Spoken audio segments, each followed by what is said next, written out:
안녕하세요. 시청자 여러분, K컬처의 모든 것을 전해드리는 오늘의 한류에 오신 것을 진심으로 환영합니다. 오늘 저희와 함께 알아볼 주제는 바로 댄서들을 놀라게 한 강문경의 행동. A급 스타가 이런 모습이라니 처음 봤어요. 도대체 강문경이 뭘 한 걸까요? 팬들을 절대 실망시키지 않는 강문경의 진심. 이 상황 너무 궁금하지 않으신가요? 왜요? 그럼 지금 바로 함께 확인해보시죠. 서울의 한 대형 공연 리허설 현장. 어둡고 긴장감은 공기마저 얼어붙게 만든다. 모든 스태프들과 댄서들이 숨을 죽인 채 기다리는 한 사람?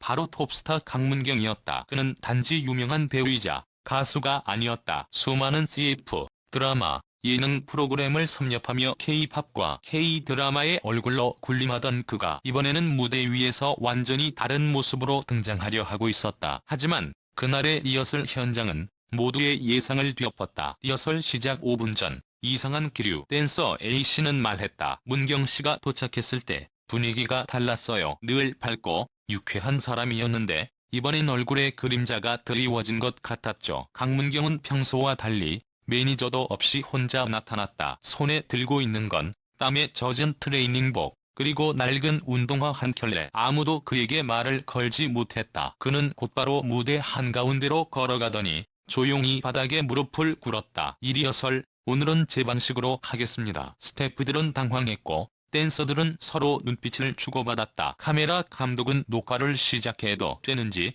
눈치를 봤고 안무 팀장은 어쩔 줄 몰라 했다. 그때 강문경은 갑자기 음악을 틀라고 외쳤다. 하지만 틀어달라는 곡은 이번 공연의 메인 송이 아니었다. 충격의 선곡 그리고 춤. 그가 선택한 곡은 바로 10년 전 자신이 데뷔하기 전 연습생 시절 즐겨주던 곡이었다. 처절한 가사와 거친 리듬, 그리고 가슴을 후벼 파는 멜로디. 음악이 흐르자 강문경의 눈빛이 변했다. 카메라 감독은 떨리는 손으로 주민을 했고 댄서들은 입을 틀어막았다. 그의 움직임은 예술이었다. 하지만 그 춤에는 분노, 슬픔, 그리고 절박함이 섞여 있었다. 마치 세상에 외치는 듯한 몸짓? 누구에게도 들리지 않는 절규 같았다. 곡이 끝났을 때 현장은 정적에 휩싸였다. 숨소리조차 들리지 않았다. 그는 조용히 일어나 고개를 숙였고 단 한마디만 남겼다. 이게 지금의 나입니다. 무슨 일이 있었던 걸까? 팬들은 당황했다. SNS에는 실시간으로 현장 상황이 퍼졌다. 강문경 멘붕? 갑자기 리허설에서 울었다는데? 이거 컨셉이야 아니면 진심? 하지만 곧 소속사에서 올라온 공식 입장에 모두가 말을 잃었다. 최근 가족 문제와 건강 이슈로 강문경 씨는 극심한 심리적 압박을 겪고 있었습니다. 오늘의 리허설은 그가 스스로를 표현하고자 한 퍼포먼스로 예술적 의도를 담은 장면이었습니다. 짓이 아니었다. 강문경은 최근 6개월간 부친의 중병과 연예계 루머 속에서 심한 불면증과 불안을 겪고 있었다. 그러나 팬들에게는 티를 내지 않기 위해 모든 고통을 숨긴 채 활동을 이어갔다고 한다. 팬들을 위한 마지막 퍼포먼스. 그날 이후 팬들은 두 가지 반응을 보였다. 하나는 걱정, 문경아, 괜찮아? 내 마음이 너무 아프다. 다른 하나는 감동, 이게 진짜 아티스트다. 자신의 고통조차 무대로 승화시키다니. 그리고 놀라운 사실 하나 더. 그 리허설 영상은 소속사에 의해 편집 없이 공식 유튜브 채널에 공개되었고 24시간 만에 조회수 800만을 돌파했다. 수많은 댓글이 달렸다. 이렇게 진심을 담은 무대는 처음 봐요. 문경씨, 당신은 혼자가 아니에요. 왜요? 왜 이렇게 아파야 했나요? 강문경, 팬들을 실망시키지 않았다. 며칠 후 그는 SNS에 자필 편지를 올렸다. 그날의 무대는 제 모든 감정이었습니다. 여러분 덕분에 여기까지 왔고 팬 여러분 덕분에 버틸 수 있었습니다. 실망시키고 싶지 않았기에 더 솔직해졌습니다. 앞으로도 계속 무대 위에서 저를 보여드리겠습니다. 울었고 그의 이름은 또 한 번 검색 1위를 장식했다. 강문경은 단순한 A급 스타가 아니었다. 그는 이제 진정한 예술가로 기억되고 있다. 이슈유야. 리허설 현장에서의 충격 퍼포먼스. 무대 위에서 무릎 꿇고 춤춘 이유. 가족 문제와 심리적 압박 고백. 팬들과의 깊은 교감과 진심. 예술로 고통을 승화시킨 진정한 스타의 이야기. 그날 이후 강문경은 공식 일정을 모두 중단했다. 방송 출연, 화보 촬영, 팬사인회까지 모두 미루거나 취소되었다.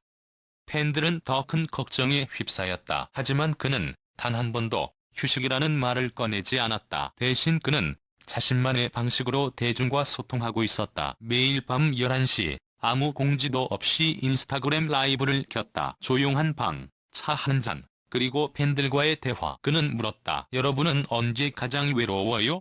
대답했다. 저는 무대 위에서 박수를 받을 때요. 고백은 팬들의 마음을 찢었다. 누구보다 화려해 보이던 그가 박수 속에서 외로움을 느꼈다는 것. 순간부터 팬들은 더 이상 강문경을 연예인으로만 보지 않았다. 그는 이제 사람 강문경이었다. 라는 질문에 담긴 것. 왜요? 단어는 단순한 물음이 아니었다. 그것은 우리가 무심코 지나치는 사람들의 아픔에 대한 호소였고 눈에 보이지 않는 상처에 대한 응답을 요청하는 작은 외침이었다. 댄서들조차 말한다. 그날 이후로 문경 씨를 바라보는 시선이 달라졌어요. 이젠 그의 안무 하나하나에서 메시지를 읽게 돼요. 음악평론가들은 이번 사건을 두고 한국 대중문화사에 남을 감정 퍼포먼스라며 극찬했다. 춤으로 우울을 노래했고 몸짓으로 고통을 고백했다. 그리고 그 중심엔 항상 그 질문이 있었다. 왜 아무도 묻지 않았을까요? 왜 우리는 아픈 사람을 더 아프게 했을까요? 대중은 변하고 있다. 이번 사건을 계기로 많은 연예인과 팬들이 정신 건강에 대해 다시 생각하기 시작했다. 여러 팬카페에서는 아티스트 심리 건강 프로젝트가 자발적으로 시작됐고 소속사에도 팬들이 직접 메일을 보내 아티스트의 심리 케어를 강화해달라는 요청이 빗발쳤다. 누군가의 고백 하나가 사회 전체를 움직이고 있었다. 그 중심에는 연약함을 감추지 않았던 한 사람, 경이 있었다. 무대는 끝나지 않았다. 2주 후 한정의 이미지가 공식 팬카페에 업로드되었다. 짧은 문구가 적혀 있었다. 다시 무대에서 만나요. 팬들은 환호했다. 그리고 드디어 3주 후 소규모 팬미팅에서 강문경은 다시 모습을 드러냈다. 그의 표정은 여전히 어두웠지만 눈빛은 단단해져 있었다. 저는 아직 무대가 좋아요. 다만 이제는 혼자 오르지 않으려 해요. 여러분이 함께라면 저는 어떤 무대든 설 수 있어요. 그날 팬미팅은 감동의 눈물로 가득 찼다. 그의 마지막 인사말은 모든 이들의 가슴에 오래도록 남았다. 이제 제게 무대란 주는 곳이 아니라 진짜 나를 만나는 곳입니다. 사람들은 늘 강한 사람을 원한다. 그러나 진짜 강함이란 약함을 감추는 것이 아니라 감을 드러낼 수 있는 용기다. 강문경은 그 용기를 보여줬고 우리는 그의 진심에 반응했다. 그가 우리에게 남긴 질문 왜요? 는 우리 모두가 스스로에게 해야 할 질문일지도 모른다. 당신은 오늘 괜찮나요? 당신은 언제 가장 외롭나요? 그리고 누군가의 외에 귀 기울이고